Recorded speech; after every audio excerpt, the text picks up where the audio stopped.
Após a Primeira Guerra Mundial, o Tratado de Versalhes reduziu a poderosa frota de alto mar a uma sombra do passado.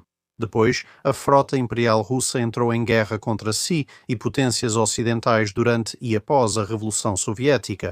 A execução ou perseguição de grande parte da nobreza russa, que tradicionalmente compunha boa parte do corpo de oficiais, fez com que o que restou da frota russa não fosse nem especialmente grande, nem especialmente bem comandada.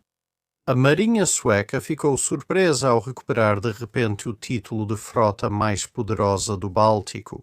Apesar da União de Kalmar II, o Império Flatpak não fazia parte dos planos do governo sueco.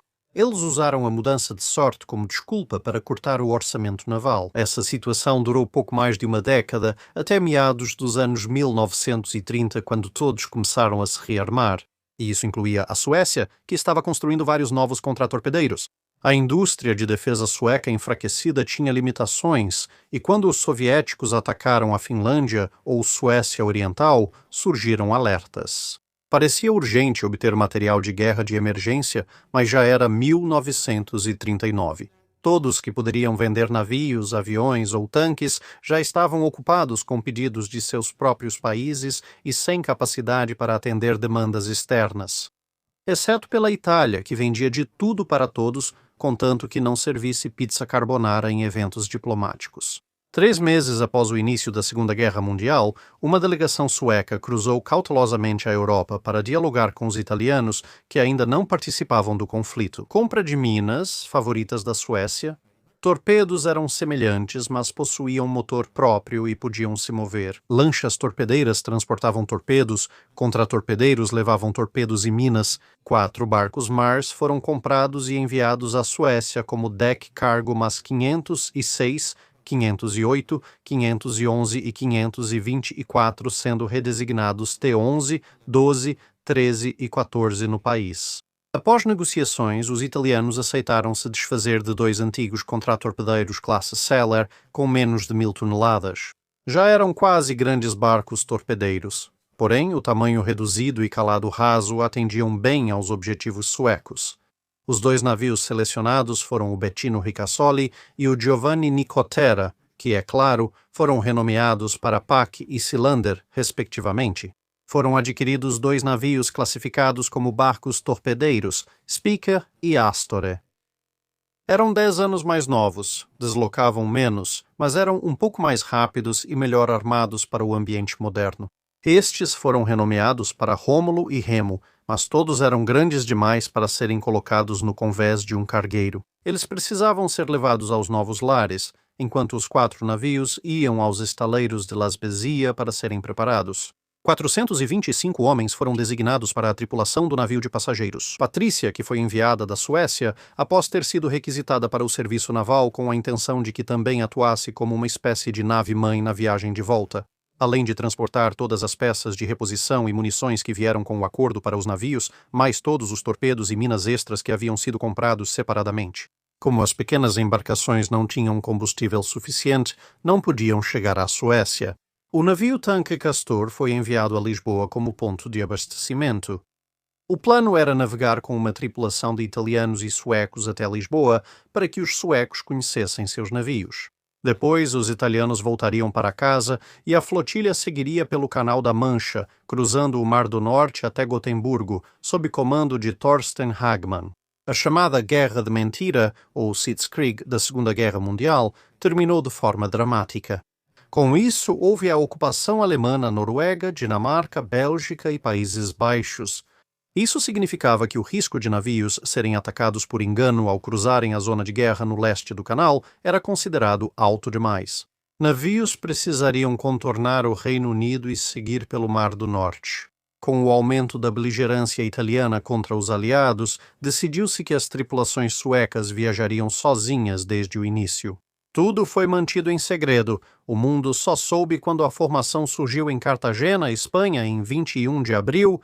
Após Puck perder energia e colidir com Cylinder no início da viagem, os britânicos tomaram as Ilhas Faroé, um dos pontos de parada planejados, até então sob controle dinamarquês. Após a invasão da Dinamarca, a Marinha Real temia que as ilhas servissem de refúgio para submarinos, o que seria importante. Após os reparos, a formação foi a Lisboa reabastecer com o Castor e partiu em 26 de maio para Cove, Irlanda.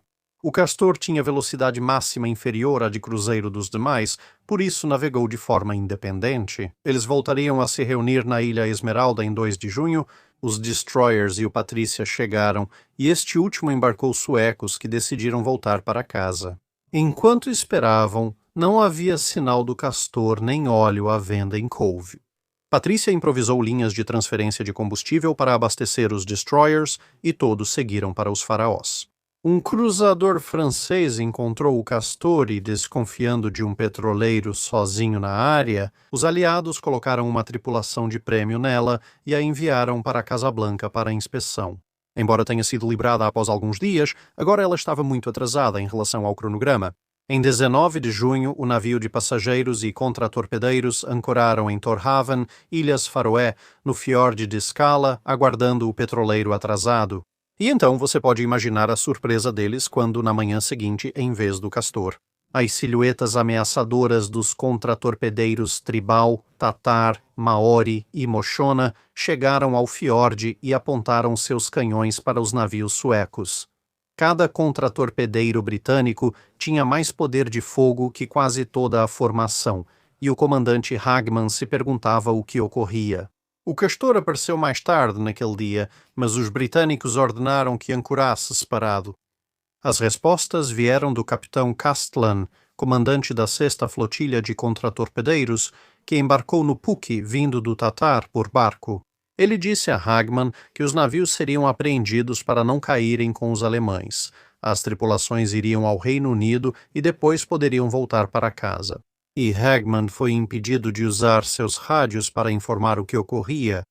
Como o Patrícia tinha muita munição, só era possível usar alguns canhões de 4 polegadas no convés de popa do Remus.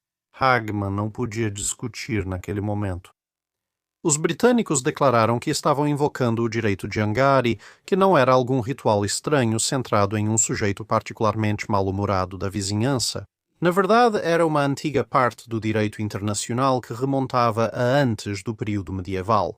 Mas, essencialmente dizia que, em caso de guerra, qualquer propriedade pertencente a uma terceira parte neutra que estivesse no território de uma das partes beligerantes poderia ser apreendida ou destruída, para negar o uso ao inimigo, podendo ser necessária compensação adequada. Os britânicos estavam preocupados que os alemães pudessem tentar usar exatamente o mesmo direito que os suecos. Navios cruzavam águas norueguesas ou dinamarquesas e eles decidiram chegar antes. Apesar da posição desvantajosa, Hagman pensou em recusar as ordens britânicas e depois voltar, abrir fogo ou afundar seus navios. Mas ele decidiu consultar os outros oficiais superiores, pedindo uma cópia das ordens britânicas por escrito para ganhar tempo. Considerando que seus navios mal tinham combustível ou água a bordo e com o risco para os civis a bordo, o barril de pólvora que era o Patrícia, além da admitidamente demonstração um tanto anêmica de resistência que os canhões de popa do Remus poderiam oferecer, concluiu-se que resistir prejudicaria mais os suecos do que os britânicos. Os oficiais comandantes, em maioria, recomendaram que resistir não era do interesse de ninguém. Ele se reuniu de novo com os britânicos e aceitou a maioria dos termos, mesmo protestando. Ele insistiu que as tripulações embarcassem no Patrícia em vez de irem ao Reino Unido, o que foi aceito. Quando os navios britânicos se aproximaram para enviar equipes de abordagem aos contratorpedeiros, descobriram como estavam com pouco combustível e água. Além disso, também descobriram alguns pequenos atos de sabotagem realizados pela tripulação que estava partindo. Decidiu-se que Seilander e Rômulo ficariam no local com equipes de manutenção, enquanto Puck e Remo seriam levados para Scapa Flow no dia seguinte. Às 6h20 de 21 de junho, Maori e Moshona partiram para abrir caminho. Como Castor e Patrícia não estavam na ordem de apreensão, puderam sair mais tarde. Assim que chegaram às águas internacionais, Hagman avisou por rádio à Suécia o ocorrido. Ele soube que, ironicamente, era quando as equipes britânicas se adaptavam à nova missão. Os alemães garantiram aos suecos, considerando a credibilidade do governo nazista na época, que não interfeririam na viagem do contratorpedeiro pela Noruega e Dinamarca. 1 hora após a partida do navio sueco e do tanque, os britânicos concluíram ter decifrado o necessário dos documentos para ativar Phuket e Remos. Tártaros navegou com eles. Naquela noite, Castor e Patrícia receberam ordens de Estocolmo para voltar aos faraós e exigir a liberação dos contratorpedeiros. O argumento principal era sobre uma garantia de passagem segura dada pelos britânicos antes dos navios saírem da Itália. Quando eles voltaram, só 2 dos 4 contratorpedeiros restavam no porto. Enquanto isso, no mar, o Puck quebrou e gerou diversão sem fim. Enquanto os britânicos tentavam cercá-la e rebocá-la, um rebocador próximo tentou ajudar, mas colidiu com ela. No fim, foi preciso chamar um traineiro até a chegada de outro rebocador maior e mais potente da Escócia. De volta a Torhaven, os suecos alegaram que os faraós eram território neutro e não beligerante. Os britânicos apontaram que, como estavam no comando nominal das ilhas havia cerca de 1 mês, isso fazia com que elas fossem consideradas britânicas para fins do direito de Angari. E com o retorno do Patrícia e das tripulações suecas, o Moshona foi chamado de volta para impedir que tentassem retomar Ceylander e Rómulo à força. Em 24 de junho, os 2 contratorpedeiros seguiram ao Reino Unido com tripulações cedidas pelos couraçados Rodney e Valiant, que estavam na região. Mas mais tarde, naquele mesmo dia, o governo britânico decidiu que, na verdade, devolveria os navios à Suécia, para evitar que a crise diplomática piorasse e aproximasse os suecos dos alemães. Claro, a essa altura, todos os contratorpedeiros já estavam novamente no mar, então as tripulações a bordo do Patrícia foram informadas de que, sim, poderiam ter seus navios de volta. Seria só um acordo de retirada, então era melhor apressarem-se para a Escócia. Navios suecos passaram a chegar continuamente ao ponto de coleta em Kirkwall. Ceylander e Rómulos chegaram dia 26, Puck e Remos foram para Scapa dia 29 e Patrícia no dia 30.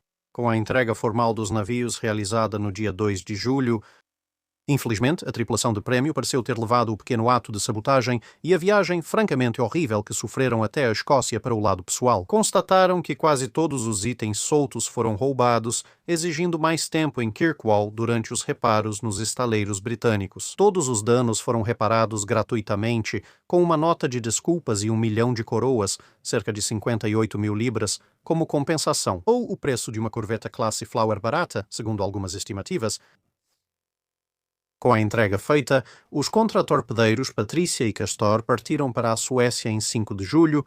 3 dias depois, foram acidentalmente bombardeados por aviões britânicos que presumiram que tudo próximo à Noruega sem bandeira branca era hostil. Felizmente, nenhum tiro atingiu a formação sueca e, surpreendentemente, ao pararem na Noruega para reabastecer, os alemães os deixaram em paz e eles chegaram a Gotemburgo em 10 de julho. Os alemães consideraram as remessas suecas de minério de ferro mais valiosas que 4 contratorpedeiros, mesmo após as batalhas de Narvik. Você pode se perguntar, como os suecos na época, por que os britânicos apreenderam os navios após conceder passagem segura? Por que, após serem apreendidos, decidiram devolvê-los tão rápido? Uma explicação parece ser o momento em que tudo aconteceu. A garantia de passagem segura surgiu quando os navios foram comprados e buscaram garantias sobre o plano de navegação. A Alemanha ainda estava limitada à invasão da Polônia e a pequenas ações na fronteira com a França. Quando os navios partiram, do ponto de vista britânico, a Alemanha já havia usado indevidamente as águas norueguesas antes de invadir Noruega e Dinamarca. Além disso, eles já tinham começado a avançar para o oeste, e claro, a Kriegsmarine havia perdido muitos de seus contratorpedeiros nesses esforços. Isso fazia parecer mais provável que os alemães quisessem que os navios suecos compensassem ao menos parte de suas perdas recentes. Os alemães agora estavam em melhor posição para capturá-los, pois controlavam o canal de Skagerrak, ou pelo menos sua extremidade oeste, onde deságua no Mar do Norte, entrada obrigatória dos navios. Após a chegada a Lisboa, o Ministério das Relações Exteriores recomendou que os suecos não prosseguissem e ficassem na cidade. Embora como isso fosse apenas um conselho, os suecos poderiam, é claro, optar por ignorá-lo, o que foi o que fizeram. O conselho havia sido emitido com base no fato de que a Marinha Real já estava preocupada com a possibilidade de os alemães apreenderem os navios mais adiante na viagem. Embora essas preocupações tenham motivado o envio do conselho pelo Ministério das Relações Exteriores, essa parte não foi incluída na mensagem e ficou claro que os suecos não seguiram o conselho britânico. E tampouco os navios haviam parado na Irlanda, mas estavam, na verdade, continuando sua viagem e seguindo para as Ilhas Faroé, que era o último lugar onde estariam facilmente acessíveis à Marinha Real. Decidiu-se rapidamente que era melhor prevenir, então em 19 foram emitidas ordens para apreender os navios no dia seguinte. A mudança de opinião parece ter ocorrido após uma visita do embaixador sueco em Londres. Ressaltou que apreender os contratorpedeiros suecos seria visto pelos alemães como sinal de que a Suécia não conseguia manter a neutralidade. Isso poderia levar à invasão da Suécia pelos mesmos motivos usados pelos alemães na Noruega e Dinamarca, ou seja, sua suposta incapacidade de resistir à pressão britânica, principalmente considerando as garantias de passagem segura e escolta pelos campos minados oferecidas pelos alemães. Os britânicos responderam naquela reunião que não tinham conhecimento de nenhuma garantia dos alemães, o que era justo porque os alemães só haviam dado essas garantias a eles. Como vimos no dia seguinte, os contratorpedeiros tinham realmente sido apreendidos, embora, para ser claro, eles não soubessem que os contratorpedeiros tinham sido apreendidos. Os britânicos disseram que, mesmo conhecendo essas garantias, provavelmente não confiariam nelas. Havia ainda relatos dos tribais envolvidos sobre a idade, tamanho e condições do quarteto de ex-embarcações italianas, o que começou a levantar questões sobre se comprometer potencialmente os embarques de minério de ferro sueco em troca de tais navios realmente valeria a pena para os alemães. E, por outro lado, se 4 navios de pouca utilidade justificavam prejudicar as relações anglo-suecas. O gabinete de guerra decidiu manter os navios, oferecendo à Suécia compensação imediata pela apreensão. Logo surgiram mais relatos internos e externos sobre o aumento do descontentamento na Suécia com a notícia da apreensão.